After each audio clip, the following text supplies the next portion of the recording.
makes a very interesting point that I think may come into play in the future.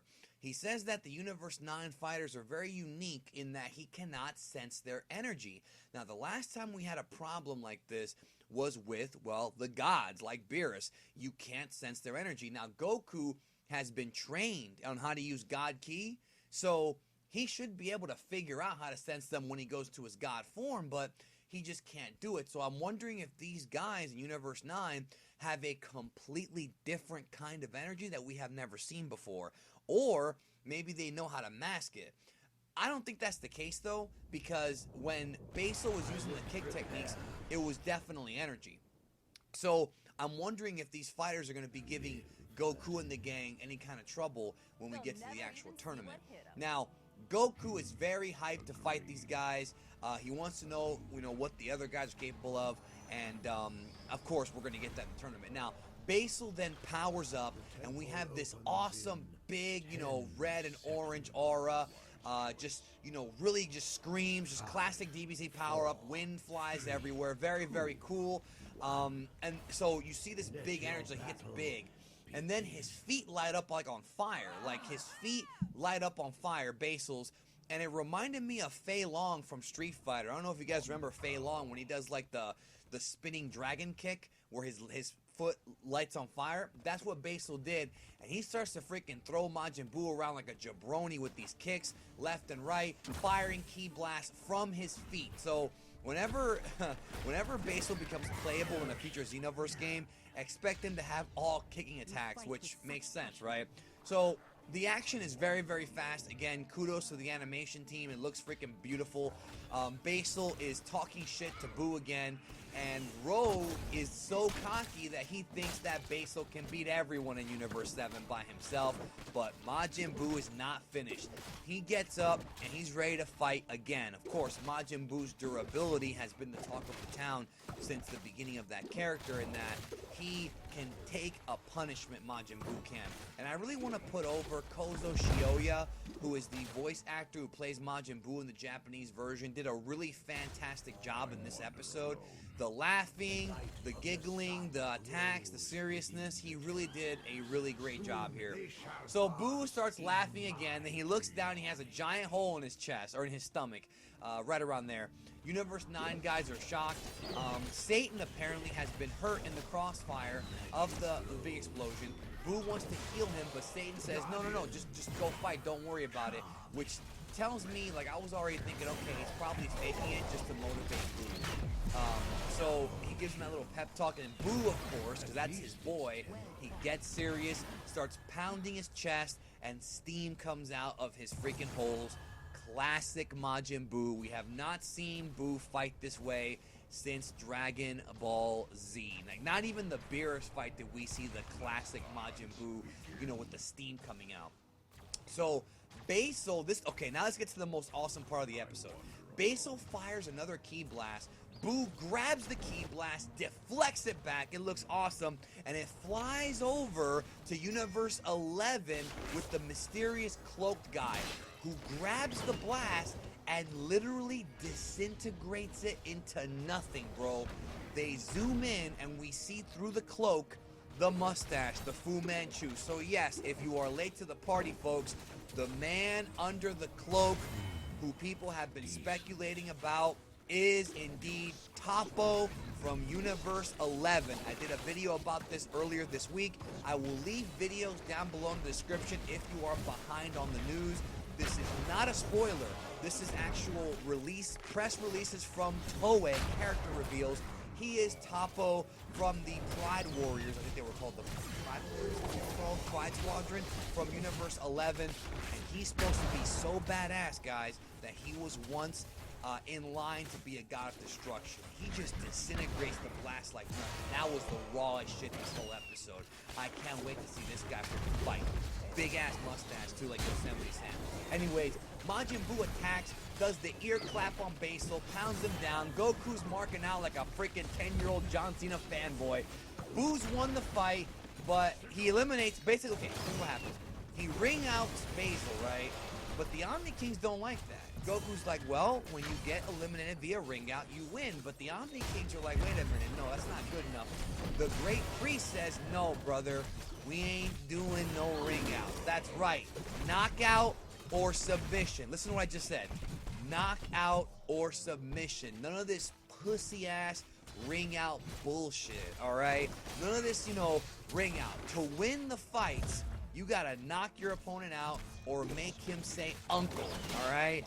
I love it. I love this change. I really do. Because now you really have to beat your opponent to win this freaking tournament or win the fights. I love it. So then Basil's like, alright, I'm gonna get serious. He powers up this awesome transformation. He gets really buff. Like, it's not a transformation. Let me take that back.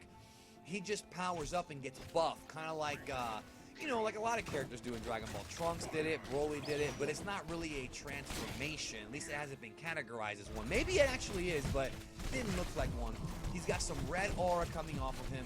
Then they start fighting, and this fucking fight is amazing, dude. They're just swinging, blocking. Some hits are connecting. You gotta see it. I can't wait to watch the episode again later on in HD on Crunchyroll to see how beautiful it looks in 1080p on Premium, because it looks amazing. I didn't watch it in HD first time. Basil nails Boo and knocks him back. Boo gets up again. He kicks Boo in the face and then does the freaking river dance on my dude's face. He literally stands on top of Boo's face and does the damn river dance, bro. I ain't even making this up. Fires a gigantic ki blast. And I'm talking about like atomic bomb shit. Puts a fucking hole in the ring, bro. Sorry if I'm cursing a lot. I'm just really excited, alright? I apologize if I'm offending somebody out there by cursing, even though most of you guys don't care. So Basil's laughing. He did it. Universe 9 Ro is talking shit. Basil's laugh is freaking funny as fuck. I love this character. Boo gets up as a ball. Then he does the boo. Puts himself back together, just back in there. He's like, you're strong, but I'm stronger. This episode is so alpha. So what does Boo do? Powers up a Kamehameha, fires the Kamehameha at Basil, and because Basil is exhausted with his feet, he can't move out of the way because it requires your feet to move. His feet are tired from him using them in this fight. He can't move out of the way. He eats the Kamehameha right to the fucking face. Huge explosion. They cut away, they come back, he's all buff, his body breaks down, and he does the Ric Flair flop. He's down, Basil is maxed out, cannot take anymore. The winner is Majin Buu, and still the super heavyweight champion Majin Buu. I loved this, especially as a Buu fan from childhood. I enjoyed this so much. Buu goes over to heal Satan, but Satan doesn't care. He gives him a big hug. Buu wants more praise. Then the Great Priest steps in, snaps his fingers, and the entire ring is repaired in one shot. Then Gohan takes off his glasses. Up next, we have Lavenda versus Gohan. Lavenda asks, can we kill our opponent? And Bergamo says, do it to your heart's content, which is kind of scary. By the way, quick thing for you guys in case you don't know. Toei screwed up. They originally reported that Bergamo was going to be the poison guy, but no, it's actually Lavenda. More on that next week as Lavenda takes on Son Gohan, Goku's son. Next week, I will break down that preview on this channel probably tomorrow, but we'll talk about that then. I love this episode. I had such a good time watching it. It was a great classic Dragon Ball fight. I thought it was paced wonderfully. I thought it showed Basil being very impressive, and it showed Buu having a lot of durability, and it showed that Buu is still a badass motherfucker. I loved it. What did you think? Let me know in the comments. I had such a great time watching this episode, and don't forget, guys. Tons of videos for you to watch in the comments, all kinds of news here on Geekdom 101. Punch the subscribe button, and like always, guys, Crunchyroll is the official sponsor of my Dragon Ball Super reviews. I have to support them, and you should support them too. High definition anime, and it's not just Dragon Ball on Crunchyroll. There is a lot of stuff, and I should also mention Crunchyroll also has live action Japanese dramas.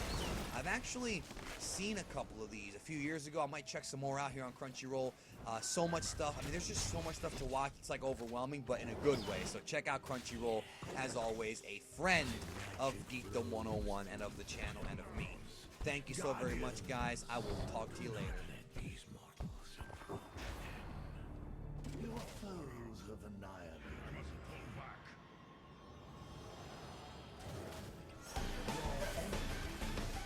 球宇宙ケリのバジル VS 大 So be it.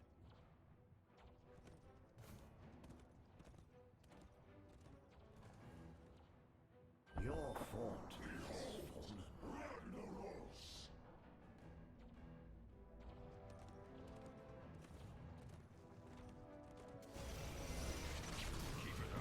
That was a kill.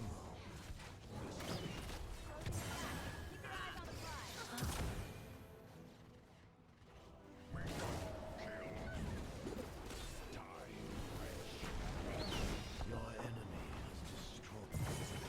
Good. Now the rest. I am too much for you, it seems. Killing spree.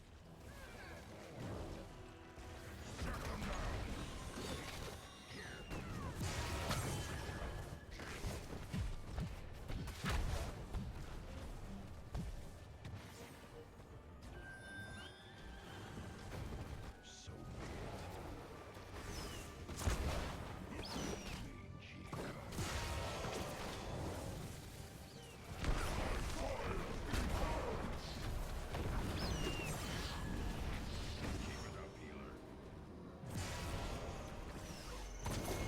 enemies. A word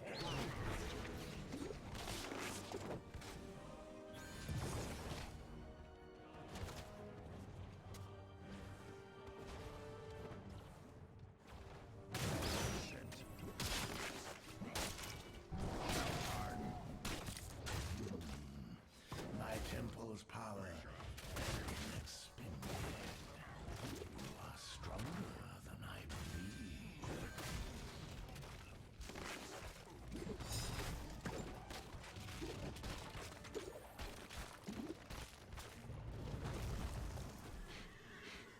This way. Yes, rid their forts from my hand. My fanged claw. Mission kill.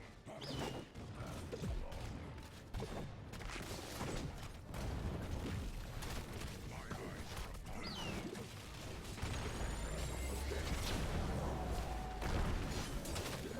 devious. I wander alone.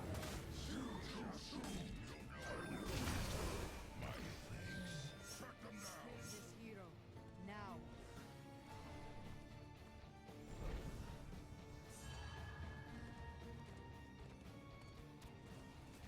The prowl. Kill this hero. Now.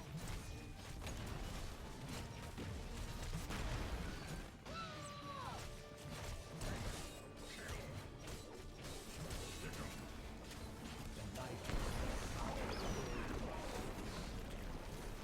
Soon they shall pass in mine.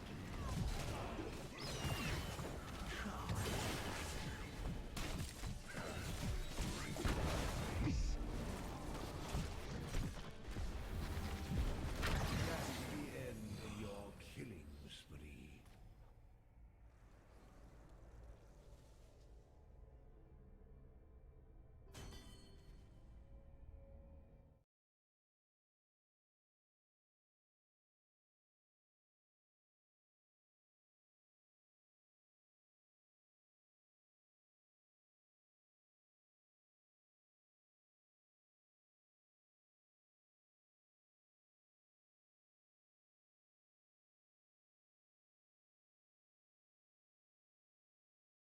Hey guys, it is Later Magic here, and it's time for yet another MTG Mistakes video. Although this one is a bit less gameplay related and more of an overall strategy for playing MTG, it is definitely a mistake that a lot of people make though. I'm of course talking about spending a needless amount of money on MTG. You know, it's hard to just say too much money because that's different for everybody, and an acceptable budget and, you know, how much money you make, all that. I'm not even going to get into that. It's just that some people are not being as effective with their money as they could be. There are quite a few simple steps that you can take to save money without really affecting your gameplay or really anything. It's just, you know, why not? A lot of this, though, may seem obvious to a lot of you who are really experienced with the game and have been playing forever, but enough people make this mistake that I figured, why not make a video about it? Now, there's a rumor going around, more like kind of like a fortune cookie-esque saying in the Magic community, and I'll just say it, contrary to popular belief, it actually is worthwhile to open sealed products like boxes at a certain point. Now, it's not always a losing prospect. Some people will say never open sealed. Oh, I never buy sealed. Sealed is a ripoff. Well, on the morning of release, almost every set's booster box is worth above the price that most stores in general sell them for. The average set's booster box's EV, or effective value, they start high and then they go down over time. So if you were to open a sealed product, earlier is obviously better. Now 2 or 3 weeks after release, depending upon, all kinds of factors, the EVs are just so bad, it's just not a good use of money to open a box. On day one though, go for it, because it's almost a guaranteed moneymaker. Now, I will say though that this is in general. You could open a box where the cards are worth 30 bucks. You could open a box where the cards are worth 500 bucks. There's obviously a huge amount of variance in it, but in general, for the average person, the return will be higher than what you paid. Early on, a common strategy is to just open a box or 2 boxes or whatever, and then have some valuable cards from it, and then use the valuable ones that you don't want and trade them for ones that you do want. The trading that goes on between people on the Friday of release, it makes the stock market look calm. All those people you see in the movie running around like crazy people in fancy suits when honestly they should probably just be wearing sweatpants, come on. They're like running around on the exchange floor and it's kind of like that. So yeah, you shouldn't have trouble finding somebody to trade with. Before the big net decks kind of get settled and start becoming popular, there aren't a lot of people all wanting the same cards, so this does tend to work. With the exception of course, a few cards that are universally recognized as powerful. For example, like the 2-color lands, people just know those are good, but then again, if they're not building those 2 colors and you have their 2 colors, trade away. Now, after trading, you can fill in the gaps with singles from your local gaming store, if of course they sell them, and then it's a good return overall. That method tends to result in very capable, very complete decks. So open a box when the value is the highest and get the most bang for your